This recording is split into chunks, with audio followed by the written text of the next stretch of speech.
What's going on, guys? Welcome back. My name is William Bootsy Blandon.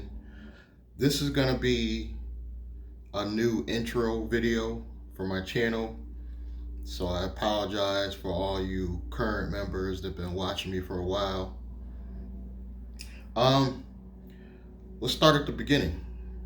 My name's, again, William Bootsy Blandon, but that wasn't my birth name. I was actually born Wilbert Blanding Jr. I changed it in 2012.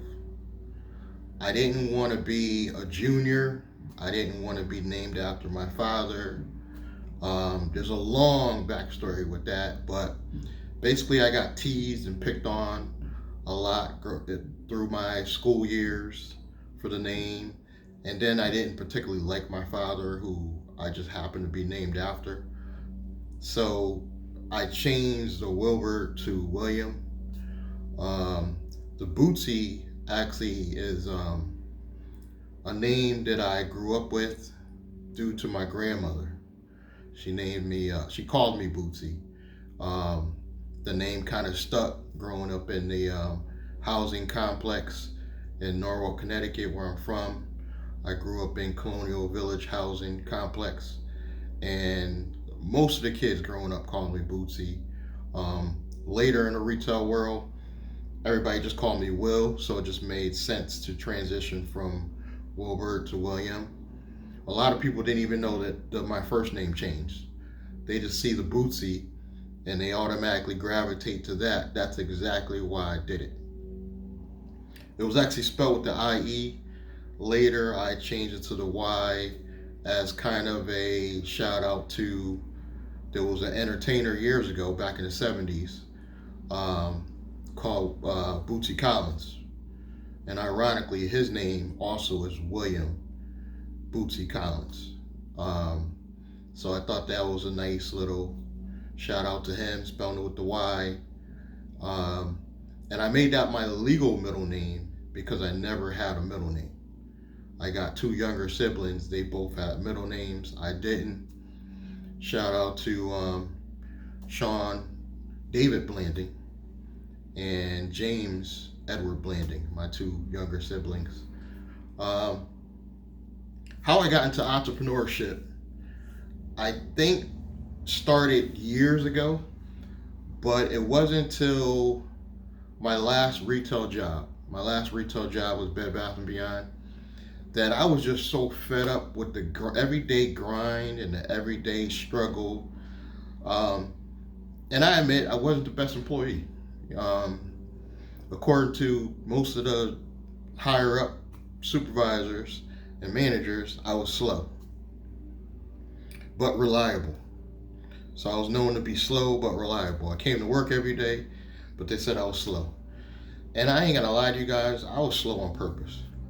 Those times I definitely could have sped up, because ironically, my last year at Bed Bath & Beyond, not the Nog store, but I got later transferred to the Farmington store. My last year, I was probably the fastest I've ever been in my life. I'm not gonna lie to you. I don't know if it was the motivation that I was leaving or what it was, but they hired a new supervisor and me and her just clicked. She was really cool. She was, I thought she was kind of attractive. Not that that matters, but I thought she was kind of attractive. Obviously younger than me, because by this time I'm already like 47. And once you hit like 45 and you're not a manager in retail, you're like over the hill. You know, if you're a manager, it's okay if you're old.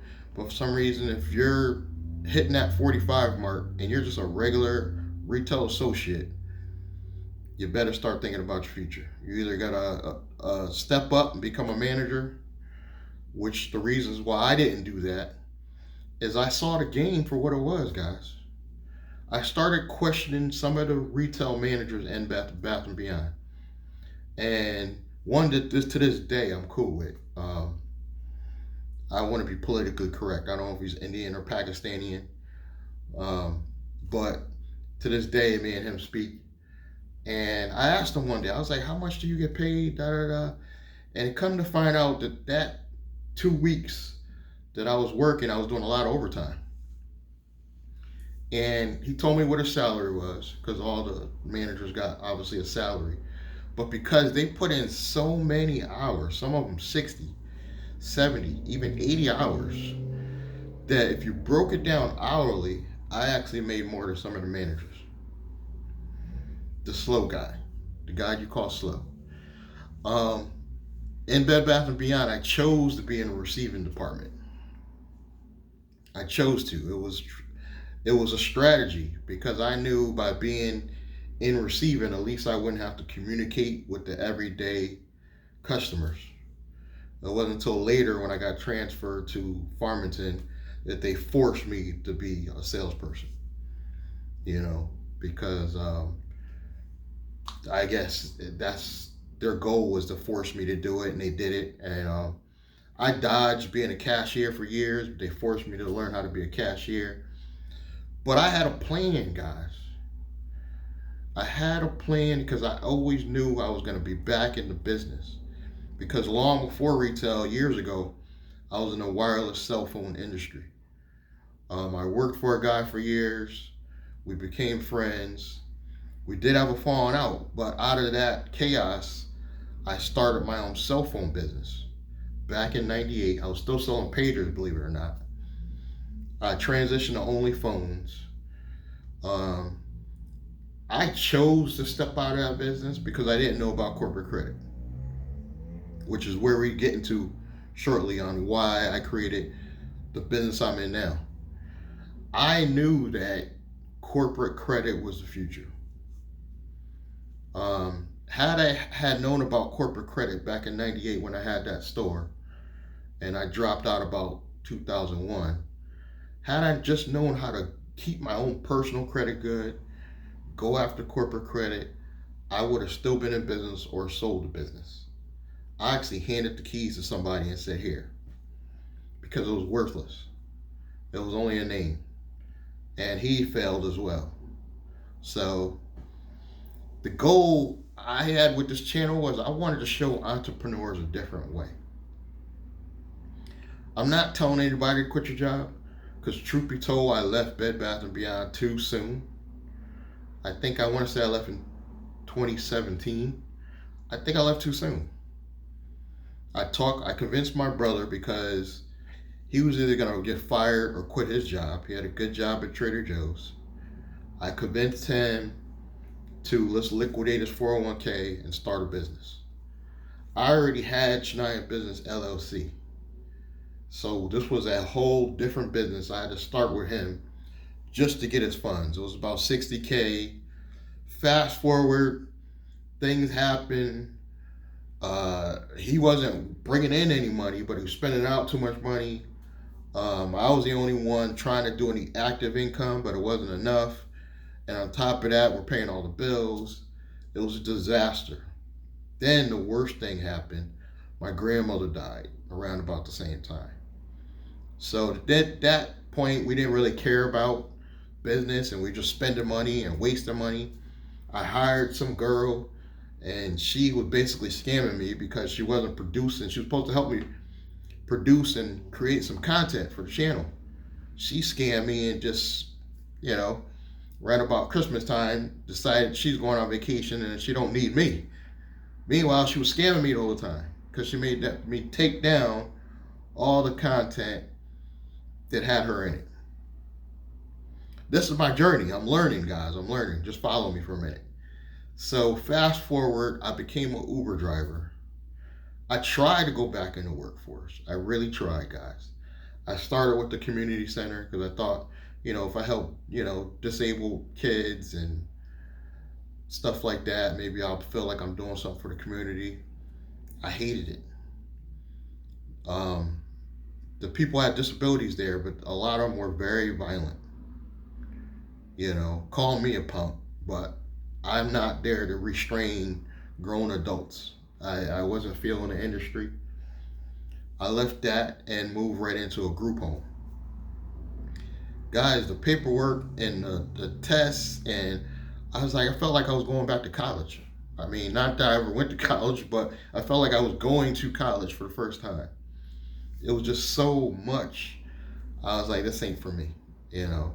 And the guys, one of the people that I had to take care of one day, he went to the bathroom by himself, and there was shit everywhere in the car. And I was like, I can't do this. But I did try. Try to go back to the workforce. Fast forward, while I was at the group home still, I figured out about government funding. So around about the same time, well, actually before that, I set up a holding company. I hired a company. They didn't do everything they were supposed to, but I set up a holding company. Meanwhile, I'm learning about getting the government funding because of the pandemic, you know. So before I even got to the group home, I was starting to learn about the grant stuff in 2019. 2019, I was an Uber driver. After all the depression, we spent all that money, I became an Uber driver. Uber kind of saved me, guys. Believe it or not, becoming an Uber driver humbled me down. It made me realize you don't have necessarily have to work in retail, but you gotta create some type of income. So I became a full-time Uber driver, destroyed my vehicle. Um, Based on those 2019 earnings, I did file my taxes as an Uber driver for 2018 and 19. 2019, when the pandemic, they were basing the pandemic funds on 2019 earnings, which I did about 36 with Uber. So all this government funding I amounted from the EIDL, PPP, I got just from being an Uber driver. So that funded my sole proprietorship because it was just a sole proprietorship doing Uber. But remember, I had a holding company. And the whole time I had a holding company for a year, I'm creating ways to put money in. I created my holding company course to put money into my holding company. I was doing Zetegrity to put money in my holding company. You know, recently I started doing World Crypto Life to put money in my holding company. So all along, even my PPP, I got my PPP for my sole proprietorship, but I actually put it in my holding company. I took it in as payroll, so the government or SBA can't say I'm doing nothing wrong. I took it in as payroll, but then I paid it back out to my holding company. You know, it was a little bit over $7,000. So the whole time I'm being loyal to structuring my holding company. Fast forward to today, I'm not bragging. I'm just giving you a round ballpark figure. I've got probably between grants and loans, I probably got close to 100K in about 2 years' time from the pandemic. So even though people have been struggling this time, and I really feel bad saying this, but this pandemic has been the most profitable time in my entire life, because not only did I get funds to maintain my living expenses, but it gave me time to work on my craft, which is going back into media and becoming a media company. You know, and fast forward to today, I'm actually creating a new company separate from my holding company. My holding company is C Corp. I did it with Navy Federal. I talk a lot about Navy Federal because that's where my holding company is. But this time around, I'm going to do it an LLC to create a real traditional media company, like where it'll look legitimate to the average person that doesn't know about media company. I want to do a real traditional website, phone number, everything set up like 100% like a media company. Better than I structured the holding company, because I hired some idiot and they did some things wrong in the beginning process. I'm going to do this 100% correctly myself, because this is going to eventually turn into my S Corp. So it's got to be structured properly. It don't even got to be 100% perfect on the articles and all that stuff, because it's just a basic LLC right now. It doesn't become an S Corp until I make about 40 to 50K, and then I'll transition and change all the paperwork when I change it to an S Corp anyway. So you can actually use one of these filing companies and do this. It doesn't have to be a law firm. You could be talking a couple $100 to get it set up, but I'm going to recommend you go to the real law firm when you go to convert it to an S Corp. That's when you need the real law firm. Why am I doing all this? Why am I telling you guys about my whole life? Because I want you to follow my journey.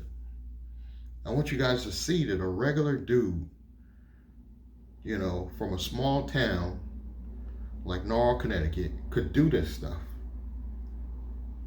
You know, from the projects. My mom was a drug addict. My dad later became a drug abuser and alcoholic due to probably the stress of being with my mother, and died a bum in New York City. Instead of sitting there crying about my life, even though I was picked on all my life, you know, I've been called big nose, dark skin. You can't tell, but I'm really dark skinned. This is just good lighting. I realized that that fuels me. So instead of getting upset and curled up in the corner, you know what I mean? Y'all probably thought as a little kid I was a bitch, but that was really a lion inside, because I took up all that pent up anger and I used it for something positive, which is creating something bigger than myself.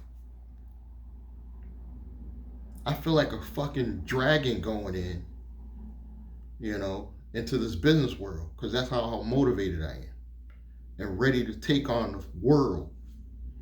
So I love when people doubt me, because the doubters and the haters make me work harder. So if you're an underdog and you're just a regular person and you want to learn how to create a business, you want to learn how to create a revenue stream, you want to really understand how it feels to be an independent business owner, this is the channel for you. Now, I'm a middle-aged man, but I really think some of you young people could still relate to this, you know, and it's only going to be beneficial to you, because the earlier you get started with this stuff, the better. Now, I noticed with the pandemic, my demographics have been closer to my age. Like, I'm starting to see between 40 and 55 are starting to watch the channel. That's because the old heads, they know something you young guys aren't thinking about: the future. Why is it the older we get, we think about the future more, when it should be the other way around? When you're young, you have more time to think about the future. But you guys want stuff tomorrow. I want it tomorrow.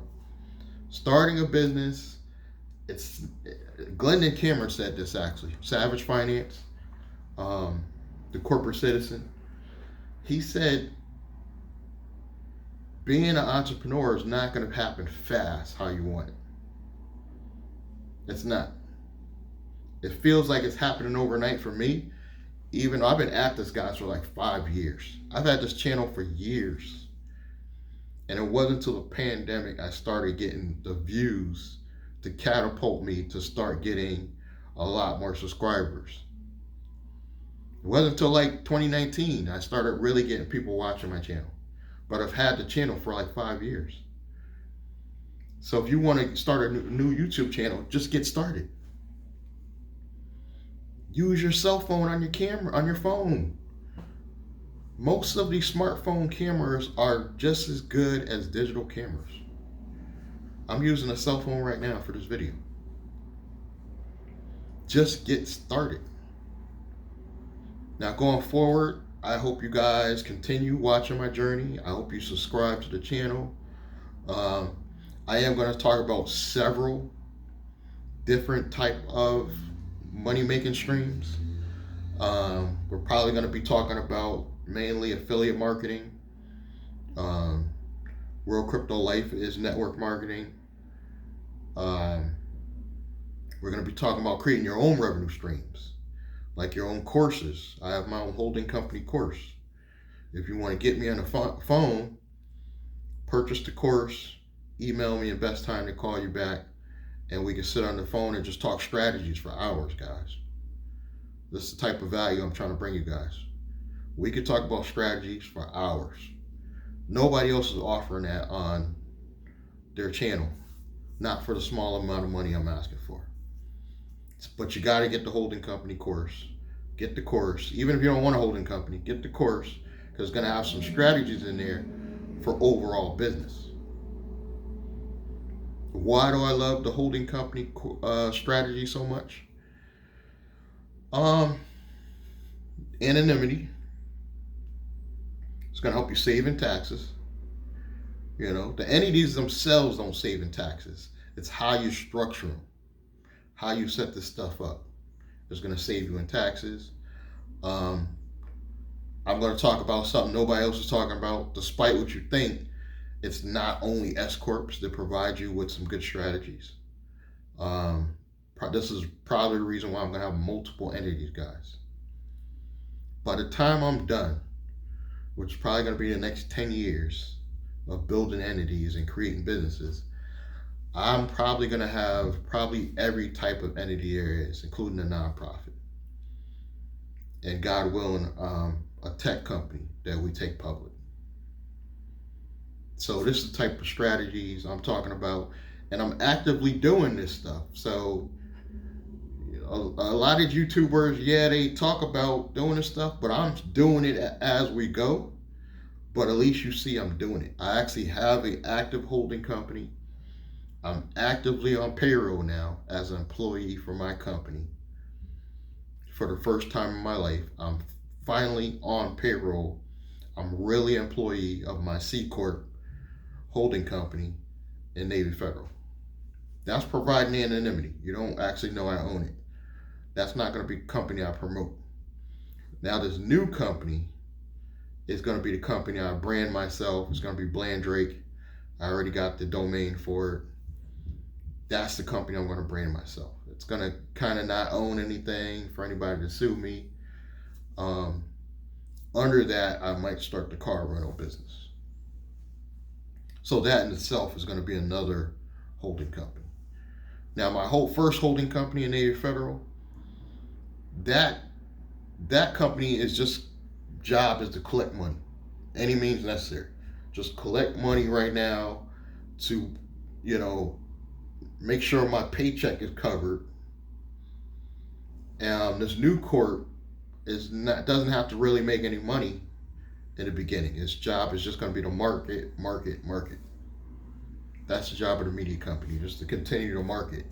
So now as I create new products, new services, I got a marketing arm to promote them. Now, of course, Shania Business is what started it all, this channel. It's no longer an LLC, but this channel will also be owned by probably my holding company. I was thinking the other way around, but I probably should have a YouTube channel for every major brand. And then it kind of, if it's monetized, like if Shania Business, if I ever get it 100% monetized and bringing in ad revenue, that'll help putting funds in my holding company. So I'll put that under my holding company. Bland Drake, the media company, I already started a channel for it. I didn't launch it yet. I'm not going to probably promote it from here because I want people organically to go to that new channel. I'm trying to weave out the haters and see if I have different channels with different diversity of subscribers, how it functions. Because Glendon did this. He had, it's considered the corporate citizen now. He keeps changing the name. But he started Savage Finance, and he organically built a different crowd over there on that channel. And it's actually making him more money than his old channel, if that makes sense. And I got a strategy on how I'm going to make Bland Drake, the channel, blow up. We might do a podcast for it. We might do some other things under it. But that's where we're going with this.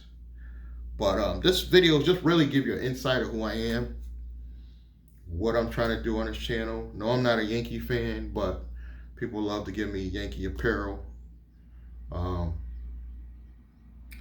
We're just here on a path, on a journey. And I really believe, thanks to the pandemic, I'm finally at the point where 2022, especially, guys, is gonna look so bright for me.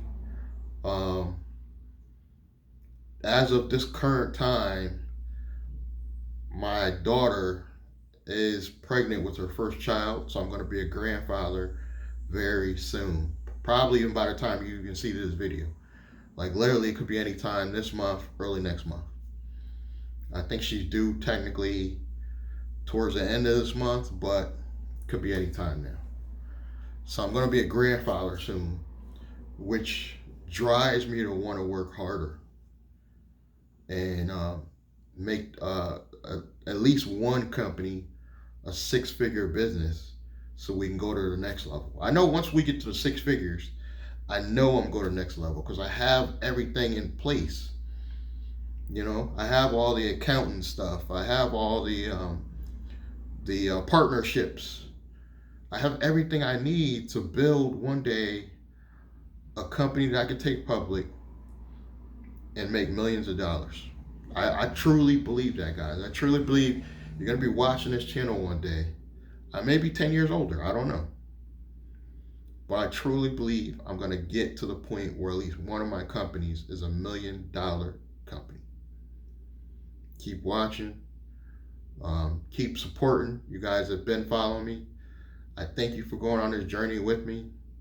Subscribe, like, comment, and I'll catch you guys next time.